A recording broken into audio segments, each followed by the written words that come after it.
and welcome to the Birchal podcast. My name is Emily McFarlane. I am your host, and today I've got two trailblazers of the Australian medicinal cannabis industry with me. I've got Ben Risby-Jones and Emily Rigby from The People's Plant, a company that is focused on making medicinal cannabis more affordable and accessible to everyday Australians. Thank you so much for coming on the podcast. Thanks for having us.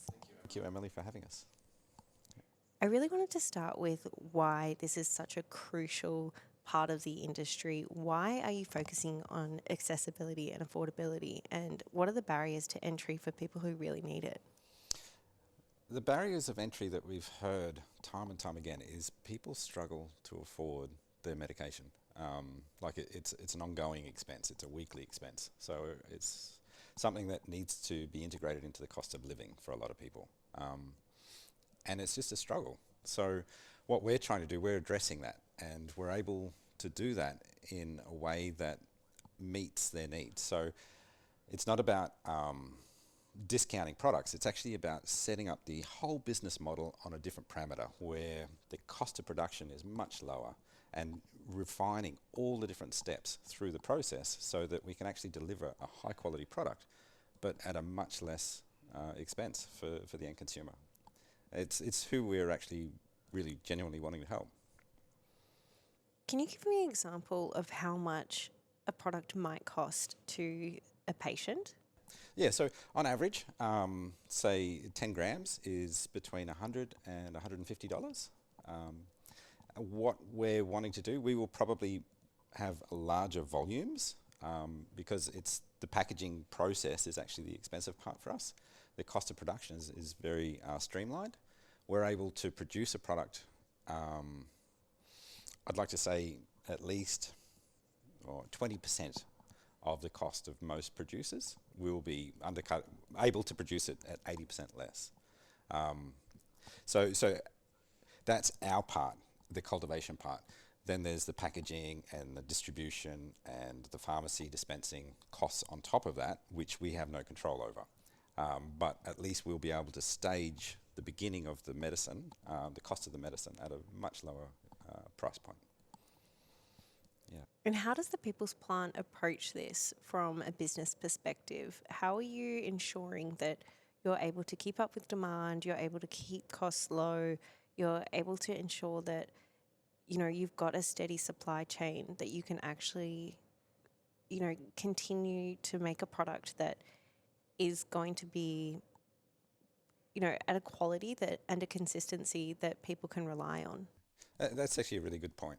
Back in 2019, we went over to California. We actually went to Oregon and a few different states, and we saw what happens in a mature market. Everyone starts out making heaps of money and everyone's happy, and then as competition progresses, there's downward pressures. And a lot of the producers, if they're not streamlined from out of the gate, they start to get excluded from the market. They're just simply not viable. So what we did, we saw a mature market back in America, back in 2019, and we saw what was going to happen here in Australia. So we've based everything, all our business modelling, on a mature market, knowing that the cost per gram of cannabis is going to become much, much less over time. So everything that we've done right from the start is based on efficiency, streamlining, and really being in a position where we can thrive in a mature market. And that's kind of what we're seeing at the moment in Australia, is there's a bit of a shake-up. Producers that aren't able to be efficient are starting to struggle to actually meet the market where the market currently is. Whereas we've sort of preempted that. So we're looking, 12 months from now, 2 years from now, 3 years from now, those price points will start to stabilise. And that stability in the market, which is possibly even lower than what some of the producers are able to produce it for, that's where we're really going to thrive in that environment.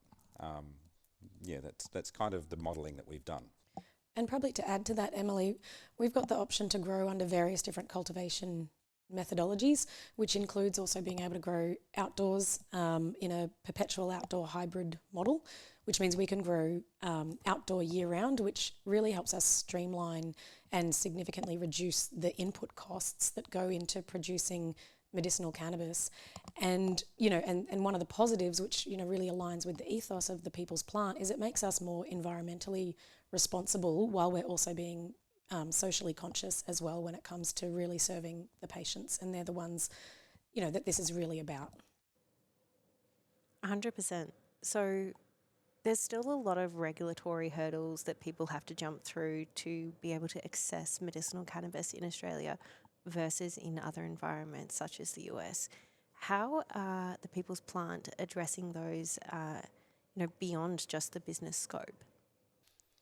I'll let Emily talk. Yeah, look, I've been involved in the medicinal cannabis industry here in Australia since legislative changes in 2016, and while we have made some advances in reducing the regulatory burden, there's still a significant amount of red tape that we need to remove.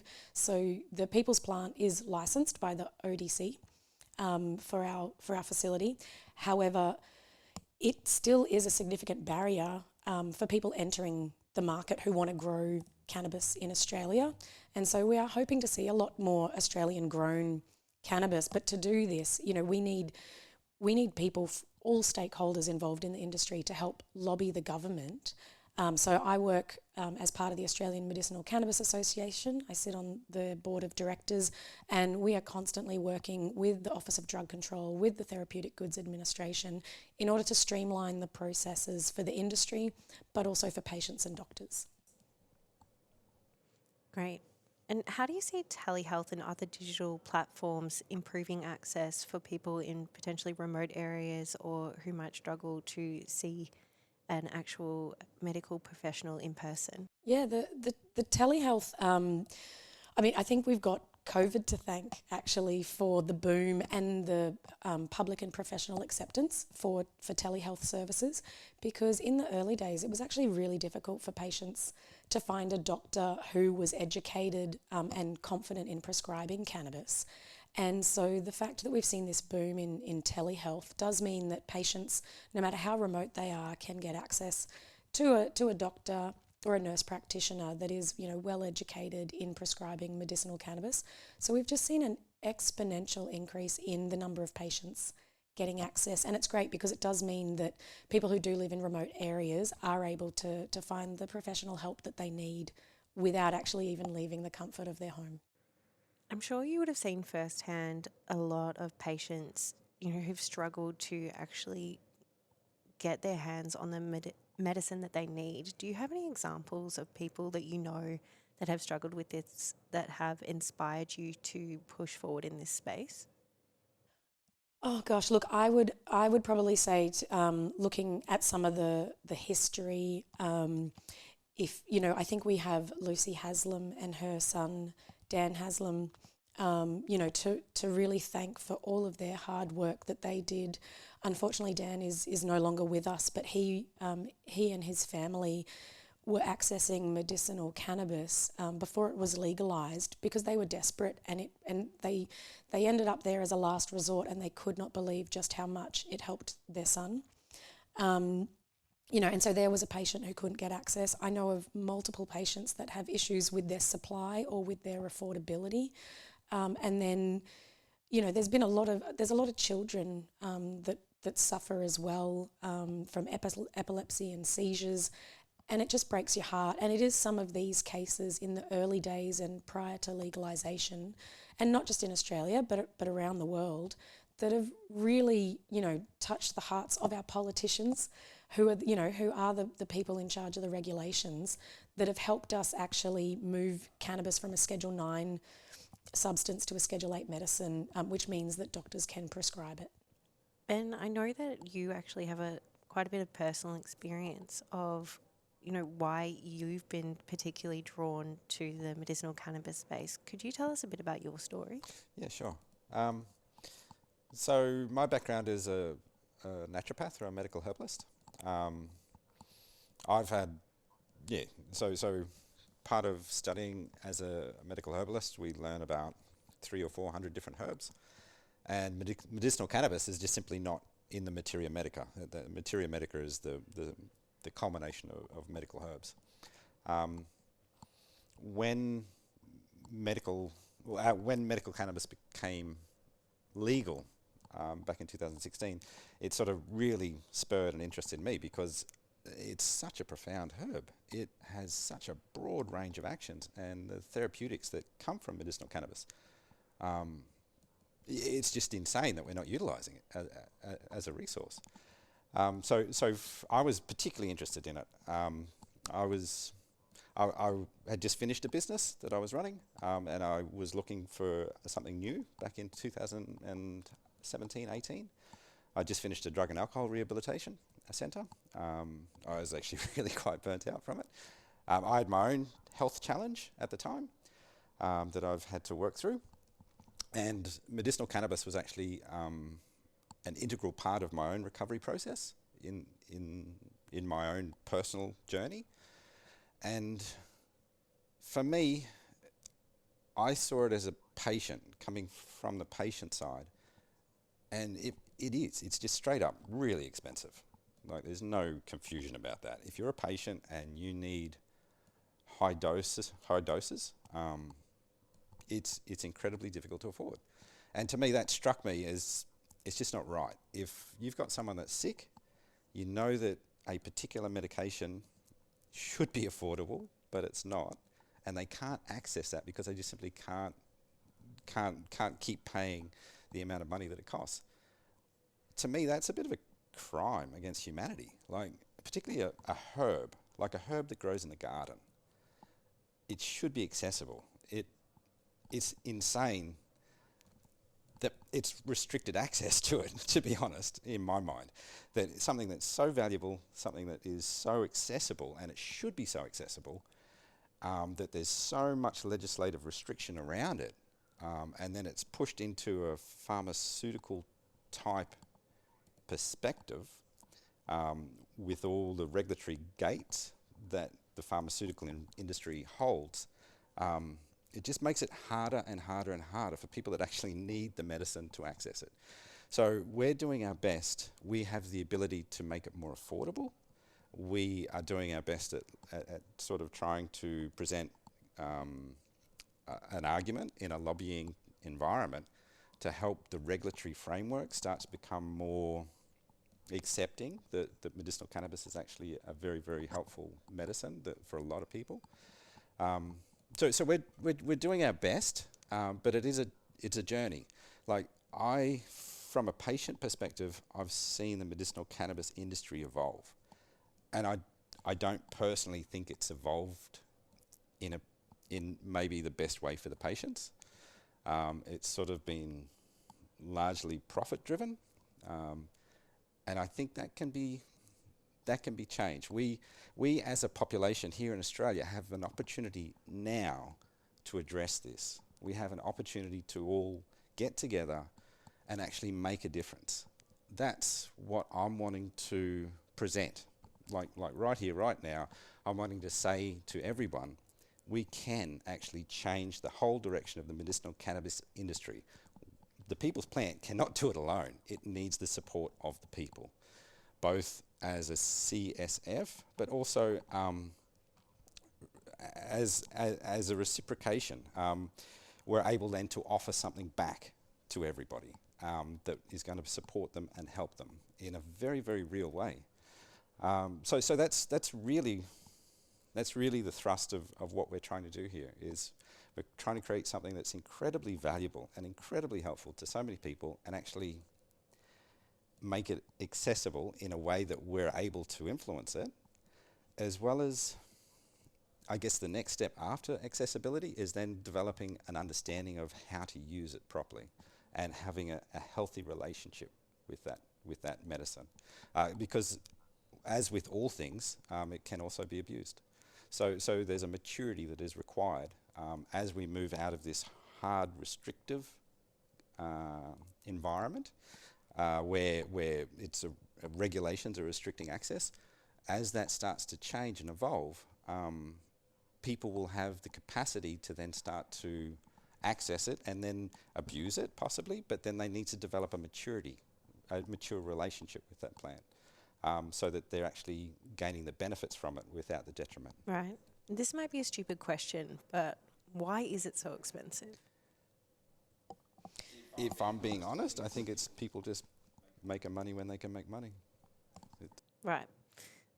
So it's not necessarily about the patient. It's not patient forward. It's profit forward. 100%. They might say it's all about the patient, but they're just making money. Yeah. It's so disappointing.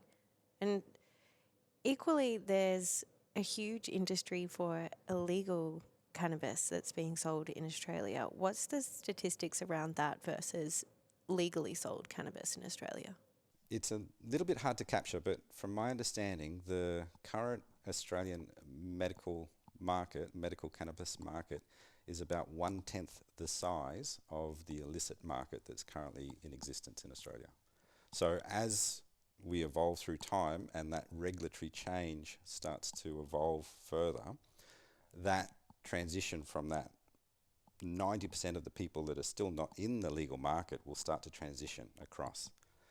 And that's something that we're really wanting to encourage. It gives confidence that the product is clean, it has no detrimental fertilizer, it has no chemicals in it. Like, there are very, very important and beneficial aspects to a regulatory environment, and some of that is the quality controls. That's really important. Do you think that the illegal cannabis market in Australia is bigger than it should be because accessibility and affordability is such a crucial problem in the legal sector? I think the illegal market has existed for forever.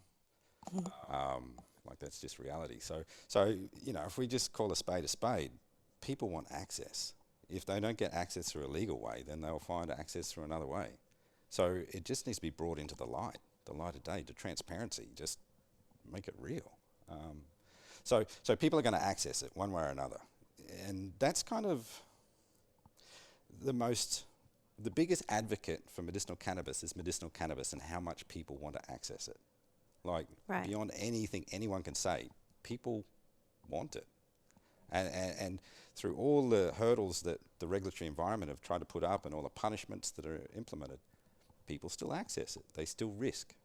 And it's people, that's another thing that I think is absolutely amazing, is you've got people that are probably depressed or going through hard times, and then they start gardening and they want to start growing this plant. And the actual process of growing a plant, that's in the illicit market, that is a healing process in itself. So this plant has so many layers that it helps and supports and lifts up people that are having a hard time. So I think it's not to be underestimated, the different layers that are involved in this. It's quite a magic space to look into. And as this transition is happening from the illegal to the legal market, there will be, speed bumps and challenges. But as that takes place more and more and more, I think it's going to be a very, very exciting landscape, and it's going to be very dynamic. And I think we need to be able to adapt and meet those challenges as they occur.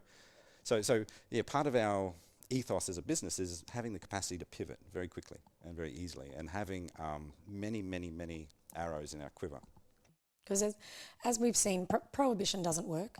The war on drugs, whether it's cannabis or other substances, it doesn't work. People and cannabis have had a very long symbiotic relationship. Its first recorded use dates back 10,000 years. Its first recorded medical use about 4,000 years ago. So we have a very long history.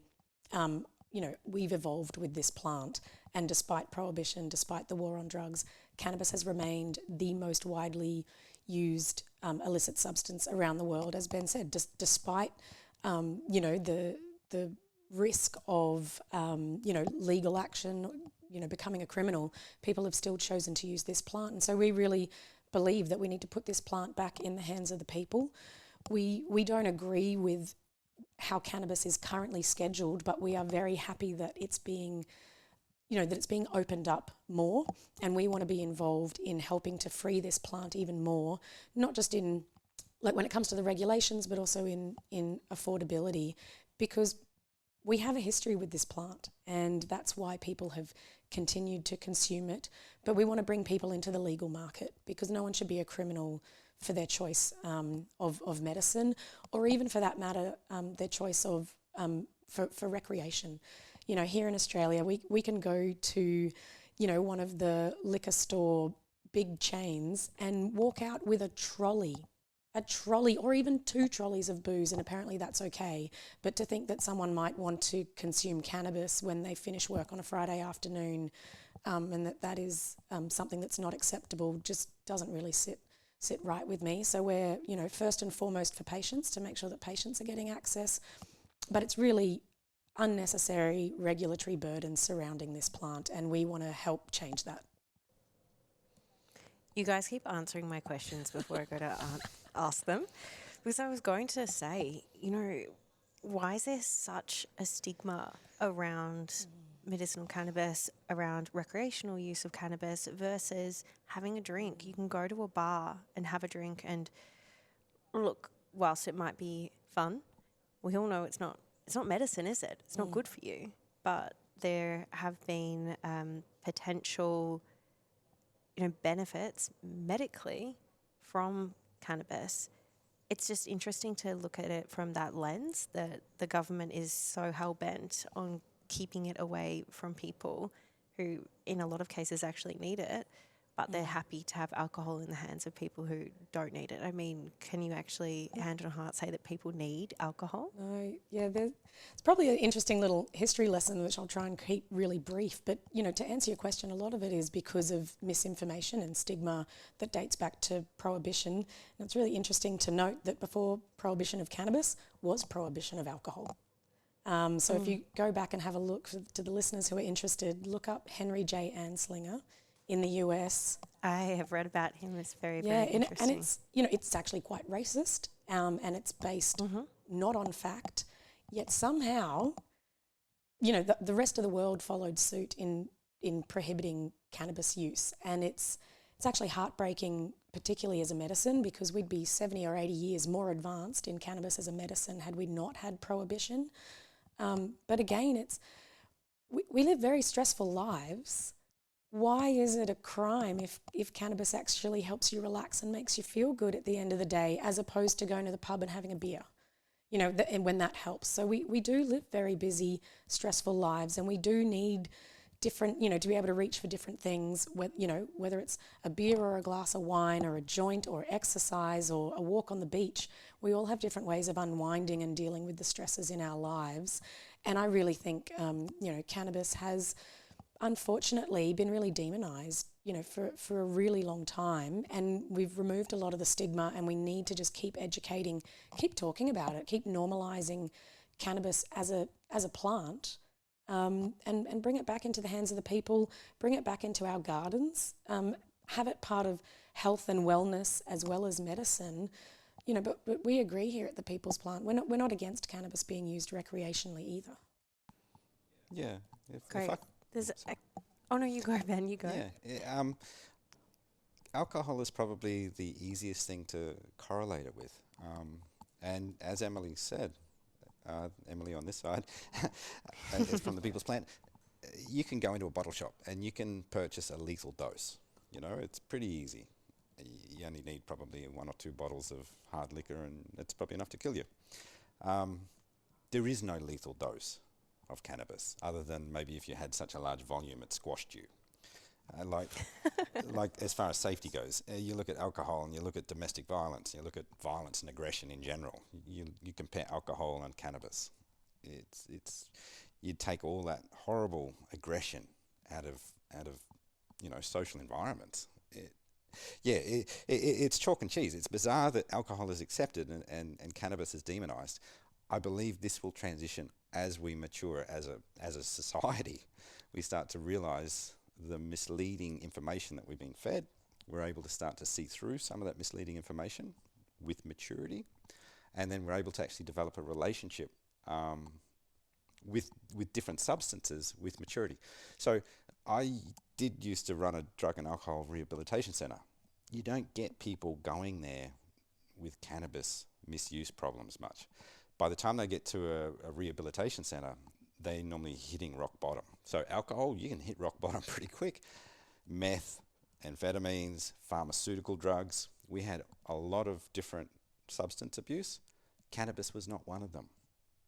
Like, that says volumes in itself, doesn't it? It's really fascinating to think about, and I read a book called The Scream, which really opened my eyes to prohibition and where it came from and how it just doesn't work. Like, Emily, you're absolutely right. It's crazy to think that we have been fed this kind of misinformation, and it's kind of what you believe. Like, why would you be questioning something that you've been taught since you were really, really young?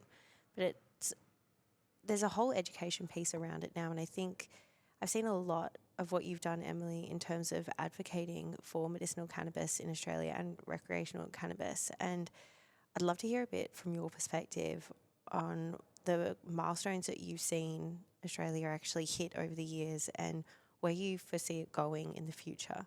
Yeah, great question. Look, I didn't think I'd see cannabis legalisation in my lifetime, so I'm just amazed at where we are today.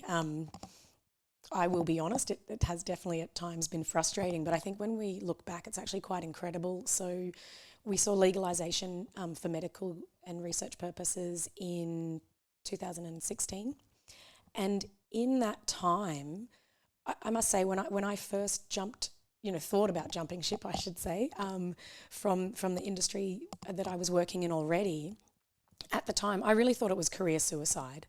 But I did, I visited a few facilities in the US and in Canada and Israel, and I was really encouraged, to don't worry about the stigma, don't worry about, what you think your reputation might end up being by all of a sudden, speaking up and moving into supporting medicinal cannabis and trying to enable that industry and enable patient access.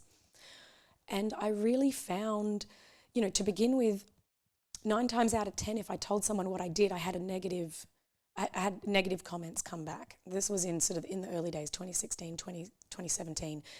For example, people saying, well, don't you know it causes schizophrenia, and, cannabis is actually used to treat schizophrenia. So, there's a lot of misinformation out there.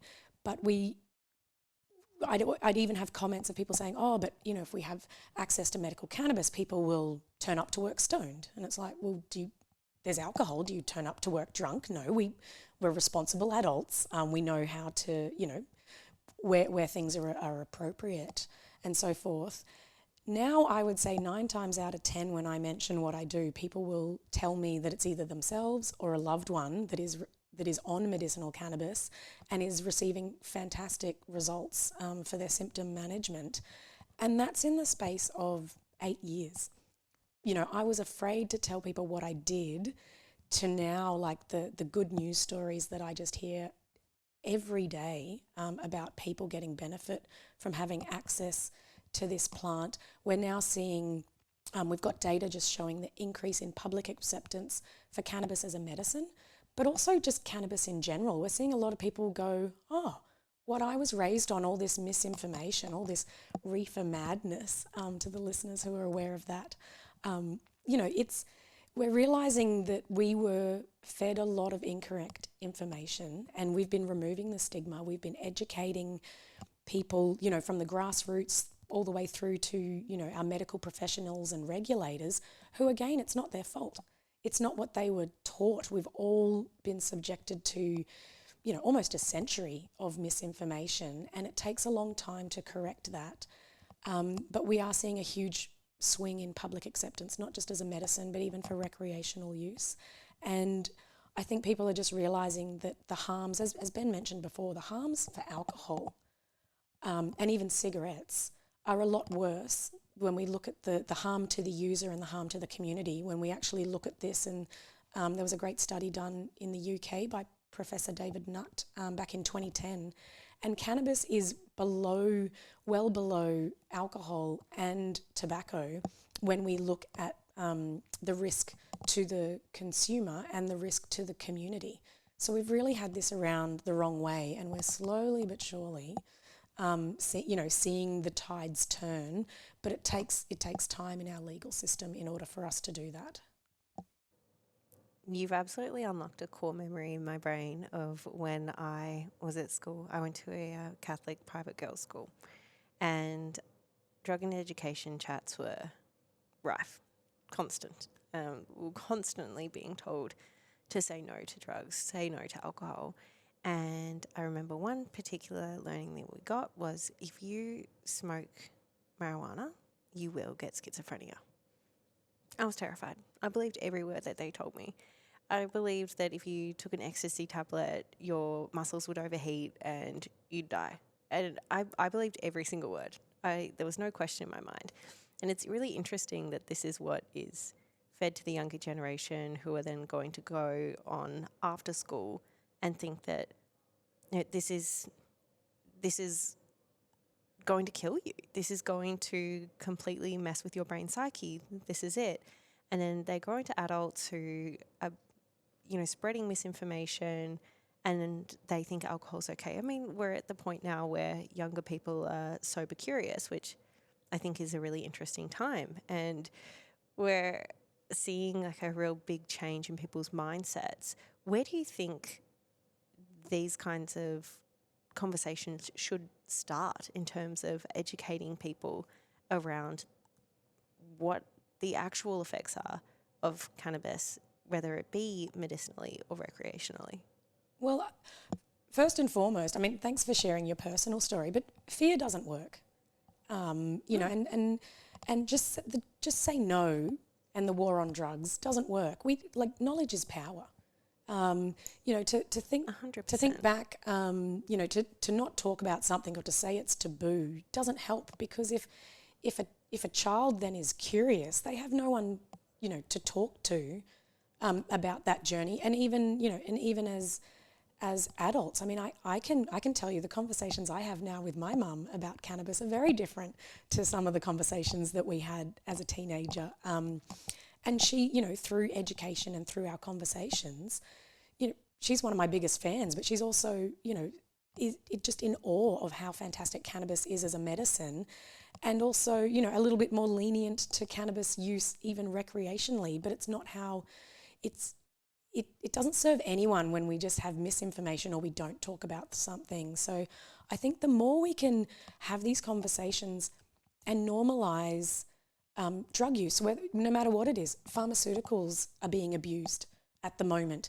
Not talking about it, sweeping it under the carpet doesn't fix the problem, it makes it worse. So being able to just normalise discussions around drug use, and in particular cannabis, but also, alcohol use. We're seeing kids at the moment having, issues with using these tasty, weird flavoured vapes and things like that.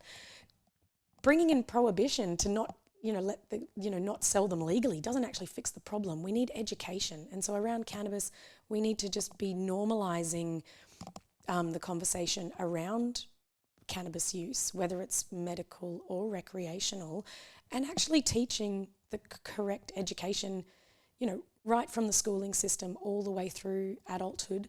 We are seeing a lot of media recently in regards to cannabis use disorder, because as Ben said before, every substance, whether it's water, salts, alcohol, even exercise can be abused. So we need to be enjoying or consuming responsibly. And the more we talk about it, the more we normalise it, and the more we can support each other as a community to work through whatever issues we may be having, or to be able to use cannabis in a responsible manner and develop a really healthy relationship with this plant.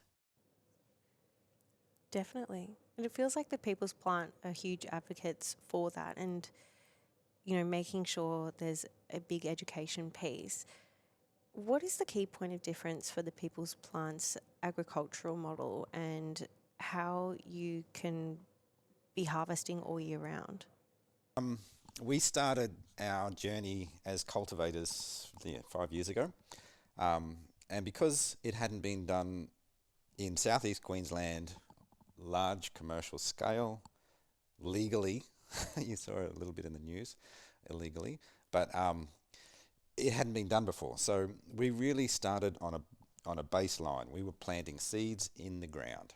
And then as we progressed, we would learn, okay, this will work for certain periods of time. Seeds in the ground, okay, one harvest a year. There's a season. What are the risks with that? You have a big weather event, you lost a lot. You have to wait till next year. Well, that's a big risk. Okay, we need to evolve beyond that risk. So we just would place these measures. Every time we would come across a challenge, we would say, how do we resolve that challenge? How do we get over that obstacle? And we've developed a methodology now that I don't believe in a commercial sense. I personally haven't seen it anywhere in the world, where it's very zen. We only apply the amount of technology and the amount of intervention required for the maximum benefit. And we're taking risks out as we start to implement these ways of cultivating. So we've evolved to a point where we're supplementing light for a vegetative state. I don't want to go too deep into it because I want to keep everyone engaged, but we're able to vegetate all year round, and because of our latitude, we're actually leveraging on our placement in the world.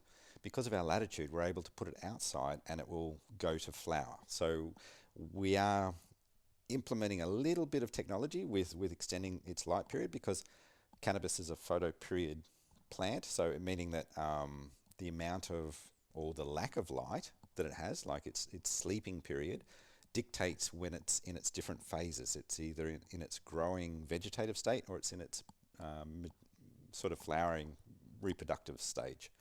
So as that lack of light gets bigger, up to the 12 hours-ish, then it goes into its flowering period. So we're able to then basically, perpetual harvest means that we're able to vegetate the plant in a greenhouse and then put it in a protected cropping environment outdoors every 2 weeks, all year round, and it will go to flower, and we will finish it outdoors. And at different times of the year, it will be more suitable for certain different products. Some will be for inhalation flowers, and some will be for extraction. But the different seasons will sort of provide challenges, but yet solutions for the different sort of aspects of cultivation. It's actually pretty technical when you sort of get into it. But so basically we've developed, I'm trying to keep this real simple, we've developed a methodology where we're able to produce as streamlined as absolutely possible. So we're only putting in the amount of electricity, whether that's through air conditioning or HVAC or dehumidification or artificial lights or all those things. We're keeping that to an absolute minimum, and then letting nature actually do the heavy lifting on the growing of this plant. Yeah, because I think a lot of people don't realise how much actually goes into growing these plants, in particular in other countries as well. So if you are getting an imported product, a lot of the time the actual growing conditions aren't conducive to healthy flowering plants, then they're going to be grown in a greenhouse, which needs humidifiers, which needs heat lamps. And then from that, you're having to put it on a plane or a boat. That costs money.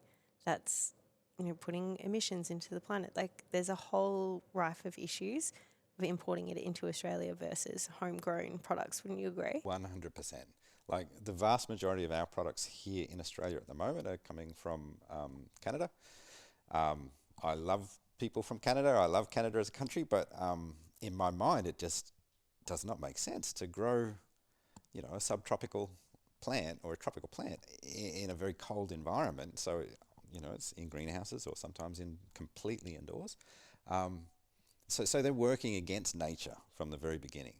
So it's a very heavy carbon footprint right from the get-go. I've read articles suggesting as much as, say, 3.5 kilograms of carbon dioxide is produced for every gram of cannabis that's grown. And then they ship it halfway around the world. That's madness, particularly when Australia is in such a pole position for cultivating. It's literally madness. The regulatory environment has made it very difficult for cultivators to actually get off the ground, but we're giving it a go. We need some help. And so is that why you're raising capital now, to expand the business and ensure that you can deliver a premium product to Australia? Yes, that's exactly right. We've done all our R&D for the last 5 years. The founders have funded that, as well as close friends and family. We are now at a point where we're ready to commercialise. We can scale. We know what we're doing. We've got everything lined up. We're what's called shovel ready. We've got the greenhouses being delivered. It just needs to be erected or installed. We're totally ready. So that's why we're raising funds at the moment. So to go from an R&D phase to stage 1 commercial phase. And that's what we need support with, and that will give us the ability to then serve the Australian population. And why have you decided to go down the equity crowdfunding route versus a traditional fundraising route such as venture capital or a bank loan? Yeah, so the people's plant, by the people, for the people. You know, it's a match made in heaven. So I would, in my heart from the very beginning, if we were able to change people's lives, like everyday people's lives, in a positive way through their investment as well as through the medicine itself, like that was my goal. If we're able to support, you know, everyday people to pay their mortgage off quicker, anything of that nature, you know, that excites me. Whereas having an anonymous venture crowd sort of making them heaps of money, that didn't really ring my bell. To me, that really didn't probably change anyone's life. You know, just makes a venture crowd prospect even more better. I don't know. It's not really where I'm at. I'm very much trying to actually help people, real people in everyday lives, and bettering it. Like, to me, that's awesome. If we can do that, then we have reached our objective.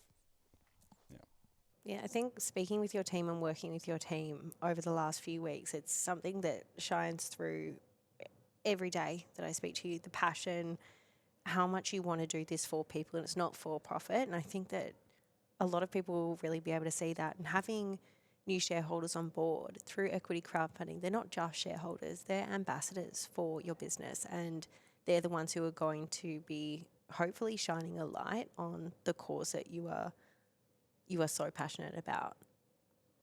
Yeah, I think it's one of the, really exciting things here at the People's Plant is we want to bring the people with us on this journey, and we really want to put the cannabis plant back in the hands of the people where it belongs. Now, we don't have the power to do that because we don't write the regulations, but if we can bring people on the journey with us, and and part of our rewards program allows different tiered investors to be involved, in giving product feedback, in competitions to help name strains, to even come and have farm tours. So we've got, we really want to interact with all of you who want to come and join us on this journey and really make a difference. When I stepped into medicinal cannabis, I really wanted to make a difference to humanity. The job I was working in before, which was ornamental horticulture, because I've got a background in growing. Not to say that flowers and ornamental, like pretty plants in the garden, don't make people happy. I really found that, this movement of cannabis is so much bigger than me, and it really has the opportunity to give back when it comes to health and wellness. I can think of people in my own family that perhaps would still be here if cannabis had been available as a medicine, previously. But we need to change that today, and we'd love everybody to come on the journey with us. We want all of you to be part of the People's Plant journey. For sure. You mentioned your rewards for your equity crowdfunding campaign. Can you give me a little bit more light on what they are? Sure. So there's different tiers, and I'm not going to list them all, and I don't want to make any mistakes because they will come out in the offer document. But we've got some welcome gratitude packs that include merch from, simply just stickers, through to hats and hoodies. We're offering high tier investors to actually be able to come to the farm and do a tour with us. But we're also going to, provide everybody with updates, virtual tours of the farm. We really want to bring you on the journey. We have, as part of our dedicated R&D program, we do a lot of in-house plant breeding. So we're going to have competitions for naming strains. Ben, I'm sure I'm missing things. Is there anything you want to add? Yeah, so we'll also have, for our the people who have sort of supported us, we will also support them through concession access to the products if, they have to qualify and go through the normal means, through a doctor's appointment and everything. But that's a way we can say thank you, is if you're supporting us, we couldn't make it happen without you, and we're going to give back to you by, subsidised product. Amazing. Thank you so much for taking the time to sit down with me today. I feel like I've learnt a lot, and I hope that our viewers and our listeners have learnt just as much as I have today. And I really appreciate you being on the Birchal platform and bringing your passion to the people. So thank you so much for being on the podcast today. Thank you. Yeah, thank you very much for having us, Emily.